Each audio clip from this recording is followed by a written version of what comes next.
तुम्ही पाहत आहात MCN न्यूज मराठी।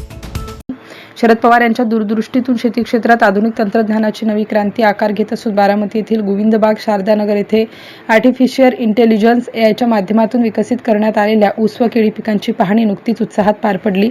यावेळी एआय तंत्रज्ञानाच्या सहाय्याने पिकांमध्ये होत असलेल्या सकारात्मक बदलांची सविस्तर माहिती कृषी विज्ञान केंद्राचे विशेषज्ञ व एआय तज्ज्ञ डॉ. विवेक भोईटे यांनी उपस्थितांना दिली। या आधुनिक तंत्रज्ञानामुळे ऊसाची जाडी वाढणे, कांड्यांचा पेरा लांब होणे, फुटव्यांचे नियंत्रण राहणे तसेच उत्पादन खर्च कमी करून अधिक गुणवत्तापूर्ण उत्पादन घेणे शक्य होत असल्याचे यावेळी स्पष्ट करण्यात आलं। जमिनीची सुपीकता टिकवून ठेवत शेतकऱ्यांच्या जीवनात आर्थिक परिवर्तन घडवून आणण्याचे ध्येय समोर ठेवून शरद पवार या वयातही अहोरात्र मेहनत घेत असल्याची भावना उपस्थितांनी व्यक्त केली। देशाचे माजी केंद्रीय कृषी मंत्री तथा शेती क्षेत्रातील प्रगल्भ नेतृत्व म्हणून ओळख असलेल्या शरद पवार यांनी देशात फलोत्पादन क्रांतीची मुहूर्तमेढ रोवली। 1989 मध्ये महाराष्ट्राचे मुख्यमंत्री असताना रोजगार हमी योजनेच्या माध्यमातून 100% फळबाग योजना राबवून राज्यातील गरीब शेतकऱ्यांच्या शेतात फळ पीक लागवडीची क्रांती घडवून आणली।